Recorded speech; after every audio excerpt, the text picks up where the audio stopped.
2024 चुनाव से जुड़ी जब बीजेपी की 5वीं लिस्ट आई तो उसमें से फिरोज वरुण गांधी का नाम गायब था। उनकी जगह पूर्व कांग्रेसी और योगी सरकार के मंत्री जितिन प्रसाद को पीलीभीत से टिकट दिया गया है। वरुण का टिकट काटे जाने के बाद एक सवाल ये हो सकता है कि क्या वरुण ने पीलीभीत से चुनाव लड़ने की उम्मीदें छोड़ दी थी। इसका जवाब मिलता है उनकी ट्विटर टाइमलाइन पर। 19 जनवरी के एक ट्वीट में वरुण गांधी ने एक टीवी चैनल के सर्वे को ट्वीट किया था।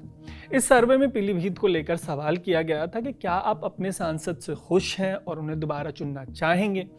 जवाब में 72% से ज्यादा लोगों ने हाँ कहा था और 25% के करीब लोगों ने ना कहा था। पीलीभीत को लेकर उनकी टाइमलाइन ऐसे ही ट्वीट से भरी पड़ी है, विच मींस कि वरुण को पूरी उम्मीद थी कि वो यहां से चुनाव लड़ने जा रहे हैं। लेकिन अब जब इसकी पॉसिबिलिटीज खत्म हो गई तो सवाल ये कि एक जमाने में बीजेपी के स्टार रहे वरुण का टिकट क्यों काटा गया। सवाल ये भी कि अब जब उनके कांग्रेस ज्वाइन करने की पॉसिबिलिटीज को भी रिजेक्ट कर दिया गया है तो आखिर आगे क्या। नमस्ते, मेरा नाम है तरुण और इस स्टोरी में तलाशेंगे ऐसे ही सवालों के जवाब। लेकिन सबसे पहले ऐसे ही डिटेल एक्सप्लेनर्स के लिए आप स्विच को फेसबुक, यूट्यूब और इंस्टाग्राम पे फॉलो और सब्सक्राइब जरूर कर लीजिएगा, क्योंकि 2024 के इस बेहद अहम चुनाव के लिए हमने एक यूट्यूब में प्लेलिस्ट बनाई है स्विच एक्सप्लेन के नाम से। इस प्लेलिस्ट में हम आपको कश्मीर से कन्याकुमारी तक की डिटेल तस्वीरें देने की कोशिश कर रहे हैं। इन स्टोरीज को देख के आप अपना फीडबैक भी जरूर दीजिएगा। तो अब बात करते हैं इसकी कि वरुण के टिकट काटे जाने के क्या क्या कारण हो सकते हैं। इसका जवाब तलाशने के लिए आपको बहुत दूर नहीं जाना पड़ेगा। आप उनकी ट्विटर प्रोफाइल पर लिखे उनके नाम से जवाब तलाशना शुरू कर सकते हैं। एक तरफ जहां बीजेपी के हर छोटे बड़े नेता ने अपने नाम के साथ स्मॉल ब्रैकेट में मोदी का परिवार लिख रखा है, वहीं वरुण की जो प्रोफाइल है ट्विटर की, वहां से ये मिसिंग है। मोदी का परिवार कैंपेन बिहार के फॉर्मर सीएम लालू यादव के उस बयान के बाद शुरू हुआ था जिसमें उन्होंने पीएम मोदी के परिवार को लेकर कुछ सवाल उठाए थे। बट जो सीट 1996 से वरुण की मां मेनका गांधी और उनके बीच रही है, वहां से सिर्फ इतने के लिए तो उनका टिकट कटा नहीं होगा। ऐसे में वरुण के ट्विटर से लेकर मीडिया रिपोर्ट्स में उनके जो लेख छपते रहे हैं, उनसे ये लगता है कि वरुण लंबे समय से बीजेपी को असहज करने वाले बयान देते रहे हैं। ये कारण हो सकता है।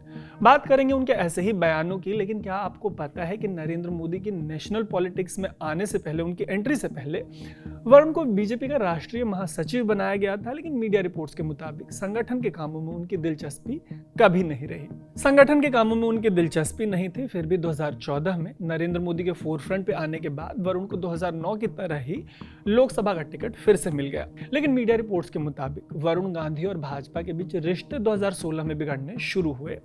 2016 के अगले साल यानी 2017 में हुआ उत्तर प्रदेश का विधानसभा चुनाव, आपको याद होगा, जिसके बाद योगी आदित्यनाथ सूबे के सीएम बने।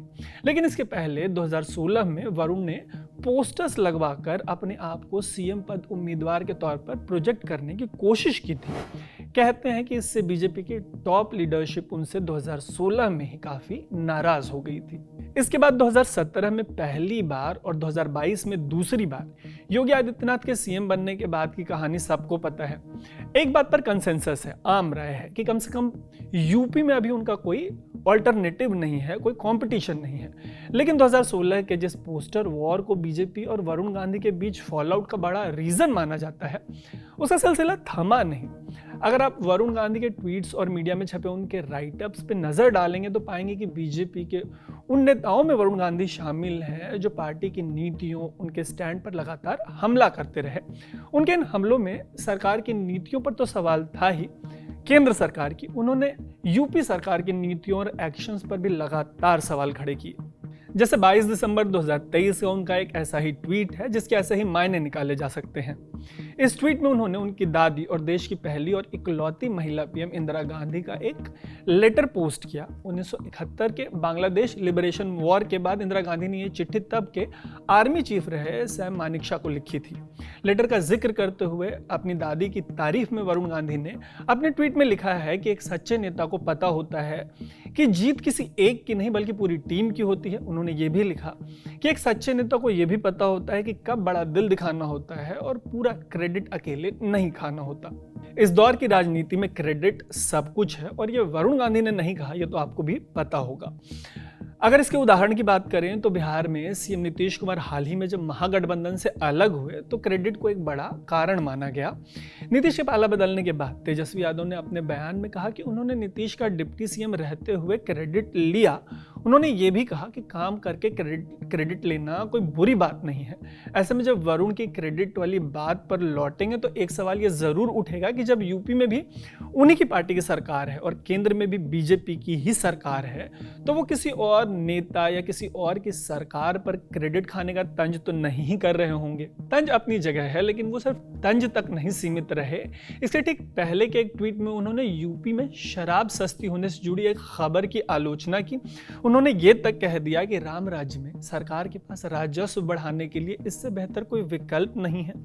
अगर शराब नीति की आलोचना का यूपी सरकार से लेना देना था तो भारत सरकार की विदेश नीति की आलोचना जाहिर सी बात है कि केंद्र सरकार से ही जुड़ी होगी। भारत की इजराइल फिलिस्तीन नीति पर भी वरुण ने सवाल खड़े किए। सवाल खड़े करते हुए उन्होंने ये तक कह दिया कि ऐसी इनकॉन्सिस्टेंट फॉरेन पॉलिसी से ग्लोबल साउथ में भारत के रोल को धक्का लगेगा। बस इतना ही नहीं है, वापस लिए जाने के पहले तक जिन 3 कृषि कानूनों पर केंद्र सरकार अड़ी रही उस मामले में भी वरुण ने प्रोटेस्ट कर रहे किसानों का समर्थन किया था। हालांकि ऐसे समर्थन को जो कॉन्स्टिट्यूएंसी है वरुण गांधी की, वहां मौजूद जो किसान हैं, जो सिख हैं, उनकी मौजूदगी को एक वजह बताया गया ऐसे सपोर्ट का। लेकिन सरकारी दावों से विपरीत वरुण लगातार महंगाई और बेरोजगारी जैसे मुद्दे भी उठाते रहे। ऐसे उदाहरणों की फहरिस्त काफी लंबी है। जैसे कि अपने एक ट्वीट में उन्होंने लिखा कि अफ्रीका से चीता लाना और उनमें से 9 को विदेशी धरती पर मरने देना लापरवाही, घोर लापरवाही का मामला है। आपको याद होगा कि कोविड के टाइम पर भी उन्होंने सरकार को घेरा था। वैसे ही सरकार को घेरते रहे और लगातार उनकी और बीजेपी के बीच जो दूरियां हैं वो बढ़ने की खबरें आती रहीं। ऐसी दूरियों की बातों को बल मिला कुछ बेहद विवादित मुद्दों से, जैसे कि ऐसा ही एक मामला मुजफ्फरनगर से सामने आया था। इस मामले में एक टीचर पर एलिगेशन लगा कि उसने एक मुस्लिम छात्र को किसी बच्चे से पिटवाया है। इस मामले पर स्टैंड लेते हुए वरुण ने ट्वीट किया था कि दूषित राजनीति से परे एक टीचर से उम्मीद की जाती है कि वो इससे बेटर करे। एक और मामला था यूपी के सारस और आरिफ का मामला, आपको याद होगा, जो वीडियो वायरल हुई थी। इन दोनों के रिश्तों को खास बताते हुए उन्होंने कहा था कि इनका प्रेम कितना निश्चल और पवित्र है। उन्होंने दोनों को एक करने की भी वकालत की थी। उनके ऐसे सवालों और स्टैंड के बीच वो एक बार राहुल गांधी की भी आलोचना करते दिखे। आलोचना करते उन्होंने एक मीडिया रिपोर्ट को ट्वीट किया था और कहा था कि वो किसी विदेशी यूनिवर्सिटी के डिबेट में पार्ट नहीं लेंगे। उस समय राहुल गांधी को बीजेपी ऐसी ही एक चर्चा के लिए घेर रही थी। ऐसे में जब वरुण गांधी को इस तरीके का न्योता मिला तो उन्होंने कहा कि भारत की बात भारत में ही होनी चाहिए, बाहर किसी देश में ऐसा करना भारत का अपमान है। बट राहुल गांधी की जो ऐसी आलोचना है, उनका जो क्रिटिसिज्म है, उन पर जो हमला है, वो एक आधे पोस्ट तक ही सीमित है। जो ज्यादातर बातें हैं वो उनकी प्रत्यक्ष परोक्ष तौर से उनकी अपनी पार्टी के बारे में है।